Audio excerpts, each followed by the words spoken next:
Tonight on Nation to Nation, the Canadian Human Rights Tribunal shuts down a multi-billion-dollar Indigenous child welfare settlement. We were all saying, look, no kids should be left behind. That's just fair. Why justice reform is needed to protect Indigenous women. We have to be honest about what the impact of this legislation without the amendments we're proposing will be. And a Nunavut MP wants to know, does Canada truly value Indigenous languages? It's unfortunate that the federal government has no idea how many employees speak Indigenous languages. Good evening and welcome to Nation. I'm Lindsay Richardson. We begin tonight with a Canadian Human Rights Tribunal ruling that left some Indigenous leaders reeling and others breathing a sigh of relief. On Tuesday, the tribunal put the $20 billion compensation order on hold. It would have paid out $40,000 to children and families affected by Canada's child welfare system.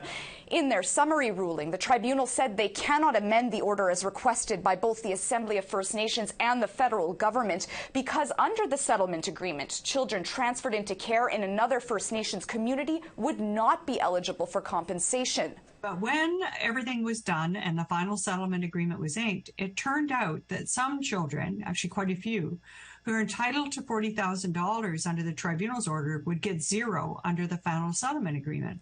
Joining me now to discuss is lawyer Pam Palmater, who, like many, have followed the case closely. Pam, thank you so much for joining us. Thanks for having me. So I guess just as a first question, what do you make of this news overall? Well, this is exactly what we were hoping for, because I think the vast majority of Canadians and First Nations, they don't know what the details of the AFN Canada settlement agreement are, which most of them are really, really good. It's about compensating kids and families who were traumatized by the child welfare system and making long-term reform.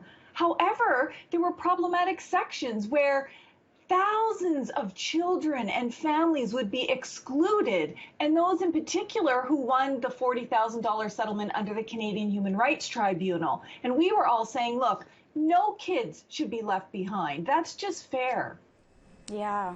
And I mean, as we heard before, Cindy Blackstock supports this development, but not all leaders support Cindy Blackstock. Manitoba Chief Cornell McLean blamed Blackstock for the delay on Tuesday, saying that no child matters to her. So APTN News asked him to clarify those comments yesterday, and this is what he said. You know, I guess the thing is that what's her motivation behind it?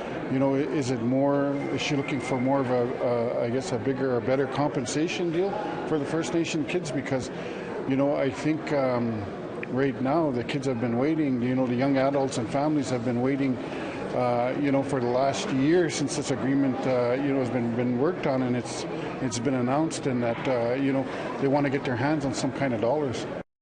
Pam, you reacted strongly to McLean's comments on Twitter, but should we give Chief McLean the benefit of the doubt, given that maybe he doesn't understand that Cindy Blackstock has nothing to do with the tribunal ruling? Perhaps he doesn't, but I would say before you attack or vilify or belittle any Indigenous woman who has spent all this time advocating for First Nation kids, that you would make sure that you knew what was happening. I can only assume that he and others haven't actually read the settlement agreement, because I can't imagine any chief in this country would want some kids excluded. I mean, that's counter to the whole purpose of both the Human Rights Tribunal case and the class action. Mm-hmm. Now, this settlement agreement is meant to address and make amends for child welfare issues of the past, but what have you observed about the handling of the system today in 2022? Well, that's a really good question, because nothing has changed. The discrimination continues against First Nation kids, their family members, their communities, and the harm keeps happening. So that's the thing we have to keep in mind. Not only do we need immediate action to stop the discrimination, which is destroying some children's lives, and keep in mind, some don't survive the foster care system. So we also need to stop the discrimination and to make sure that the compensation order, which was legally upheld by the federal court, gets paid out immediately to all of those kids and families who won that in court. And also amend the settlement agreement so that no child is excluded. Now, I don't have to tell you this, but reconciliation's been a buzzword for the federal government for quite some time now. Just overall, how do you think they've been doing?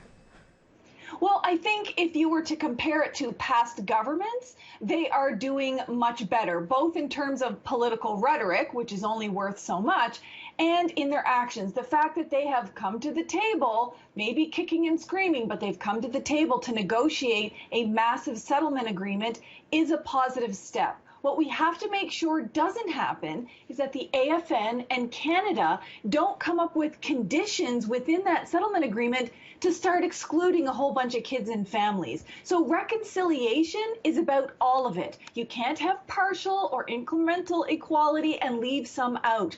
Every child matters, and we have to live by that motto. Yeah.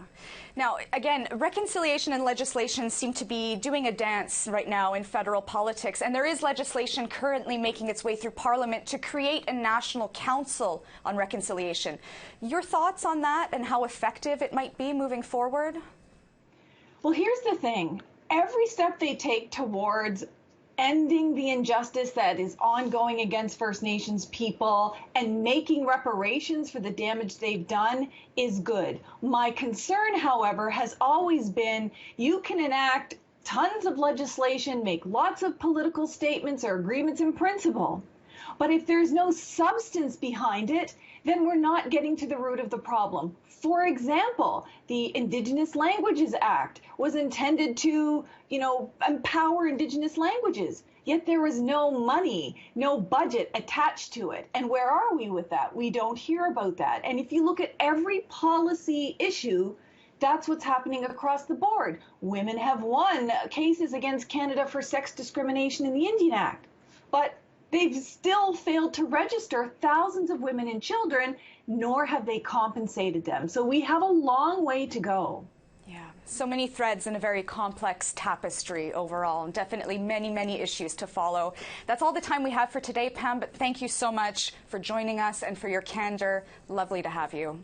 Thank you. All right. We have to take a quick break, but when we come back, will Canada do away with mandatory minimum sentencing? Hang tight.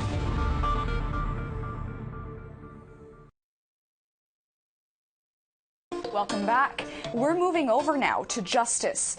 Senator Kim Pate has long pushed to get rid of mandatory minimum sentences. She says they're applied unequally to Indigenous and racialized people, resulting in them spending more time behind bars than non-Indigenous offenders. Pate sees a current piece of legislation, C5, as a way to redress that problem. It's a justice reform bill, better known for an amendment that would help people with cannabis convictions. But Pate believes C5 should be amended further, and she joins me now to explain why. Kim, thanks for being with us. So this is obviously a political issue, it's a legislative issue, but there's no doubt a huge personal component as well. So how does the current way of doing things impact Indigenous peoples or women in particular? Well, particularly Indigenous women who have past histories of abuse, when they're often told right from being very young that they're responsible to protect themselves, and when they do try and get protection, often they, as we know from the Missing and Murdered Indigenous Women and Girls Inquiry and so many people's examples, they call the police, they may not get any response, and oftentimes they're given the clear message that they have to protect themselves. When they act to protect themselves or their children or others in their care, they're more likely to be charged and prosecuted, and even if the abuse is known, oftentimes they may be charged. Let's say if they engage in hand-to-hand combat, literally trying to defend themselves, they often end up dead, or if they grab a weapon, they often then end up charged if they manage to use the weapon before it's used against them. And so not only do we have Indigenous people, in particular women, underprotected, we then have them over-policed and more likely to be charged charged with murder, and in that context, even when the abuse is known, then they're encouraged to plead guilty to manslaughter or something else. And so oftentimes it's hidden that it's the mandatory minimum penalties that are both causing more people to be in prison, because the judges don't have the authority then to apply Section 718(2)(e) of the Criminal Code, often referred to as the Gladue factors. And if there's a mandatory minimum that's hung over your head and it's a very large one, then you might plead guilty to something that doesn't have a mandatory minimum in order to avoid the more harsh penalty, even when you have a defense. So we have all kinds of women in prison. In fact, the research done by one of the witnesses who came before our committee showed that 77% of the women whose cases she looked at, they pled guilty even when they had defenses. And so really what we see is mandatory minimum penalties not only causing just the sheer numbers of them, nor more people in prison, but also encouraging more guilty pleas and plea bargains. And so the bill that's been introduced by the government was characterized as one that was going to do two things: repeal mandatory minimum penalties and reduce the numbers of Indigenous and Black prisoners. So in the last 2 years, there's been a lot of discussion about discrimination and how it manifests in systems across Canada. Would you go so far as to say this piece of legislation, as it is discriminatory? I think it is very clearly discriminatory. The impact is going to be most harshly felt by Indigenous people, especially Indigenous women. So the numbers that will be most impacted will be those who are not racialized. So what we've seen when other kinds of amendments like this have been made, it tends to be those who, like affirmative action programs, benefit the people who have experienced the least intersections of discrimination.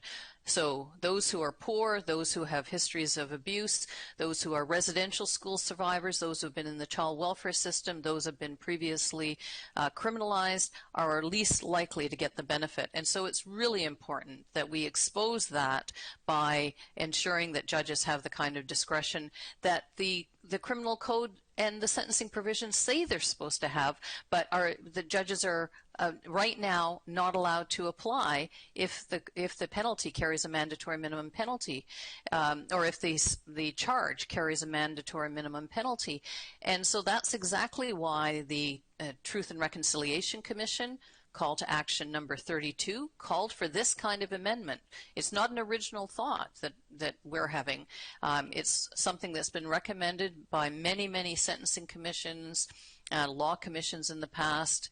The court cases, the last time the Supreme Court of Canada looked at some of these in a case called Luxton, they said, even the life sentence we have to look at, because, and Bissonnette, the most recent case of the Supreme Court of Canada, said similarly that if we actually remove the possibility that someone can earn their way out of prison, then we are going against our very Charter of Rights and Freedoms. So it goes against sentencing principles, it goes against the Charter, and most significantly, the people it impacts the most are those who are the fastest growing prison population, and that's Indigenous women, and it impacts their kids, because if women go to prison, 90% of their children end up in the care of the state, and nobody wants that. And so we have to be honest about what the impact of this legislation without the amendments we're proposing will be, and that is that it will just perpetuate more of the same. And I don't want to be having this discussion with you or anybody else in another year or two, and we're saying, okay, now the percentage has gone up another 5%, and Indigenous women are still only 4 or 5% of the Canadian population, but they're 50, 55 or higher percentage of the prison population. Because when I started doing this work, people talked about this as a crisis in the 90s and the 80s and 90s, that the overrepresentation of Indigenous people, that's when the percentage was about 10%. Now we're at 50%. I don't know what you call that. So you think an amendment to Bill C-5 could be a solution, but I'm curious, how on board are your colleagues in making this happen as the Senate continues to study it? Well, unfortunately, the government is going to all my colleagues, and initially many were on board, but they're going and they're basically doing what I call a Chicken Little routine. They're saying the sky will fall, the entire bill will fail if you make any amendments because it'll have to come back to the House of Commons, and we don't want to look soft on crime. Now, we've heard that kind of argument so many times before. In just my short time in the Senate, I've heard it on Bill S3, which was the legislation to change the to amend the Indian Act to take out gender discrimination, and we were told, oh, if you amend it, the whole thing will fail. The courts will, find that that there'll be a huge problems. In fact, when we did amend and then they went back to court, got more time, and that's still a work in progress. Similarly, when the segregation bill was before us, we were told, oh, if you amend it, then there'll be mayhem in the prisons. And in fact, we know quite the opposite, that the fact that those amendments weren't accepted meant that we now have a horrific situation in the prisons where segregation is rampant. People are kept in all kinds of forms of segregation with no accountability. So this is an example of where we can do something. We know what we can do to try and fix this problem. And in my humble opinion, there's no excuse for the fear-mongering that is happening and the scare tactics that are being used to cause us not to do this, to make this amendment. So to be clear, an amendment to C5 addresses somewhat a call to action in the TRC, which is, I guess, good news. But what about the MMIWG inquiry? How would you rate Canada's progress applying its calls to action with regards to justice? I would say it's an F right now because the numbers have continued to skyrocket. Virtually every change that is made under the guise of trying to improve the situation, including things like healing lodges, indigenize the system, and seemingly make the system feel better about putting more people in it rather than extricating those who are there and really ensuring that there are supports in place for people in the community. And as we've seen in the wake of the horrific situation and the deaths in the James Smith Cree Nation, Indigenous leaders are not calling for longer, more punitive sentences.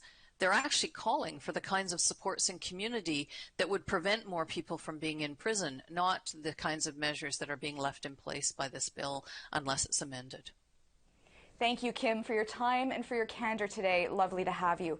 It's time for another quick break, but when we come back, more on how Indigenous language speakers are pushing the feds for recognition. Stay with us.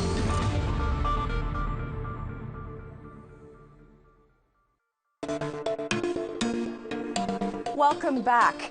We're in the decade of Indigenous languages, and it's an issue that's still being raised here in the House of Commons.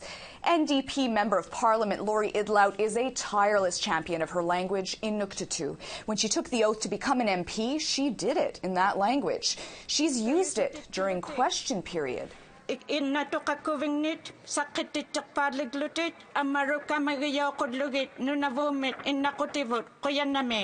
And tabled Bill C-297, legislation to get all Indigenous languages on ballots for federal elections. More recently, she's questioned the federal government's commitment to reconciliation because they're not keeping tabs on how many of their employees speak an Indigenous language. Idlout is calling for Indigenous language speakers to be eligible for the same $800 annual bonus provided to employees who speak English and French. Laurie Idlout joins me from Ottawa now. Laurie, Ulakut, and welcome to the show. Ulakut, Lindsay, thank you for having me. So I guess as a first question for you, the government did announce that Indigenous language speakers wouldn't be eligible for the $800 bonus, but how did you come across the information about the language statistics, or lack of language statistics in this case? I was contacted in Nunavut by someone, I believe, who's in the union in Nunavut, who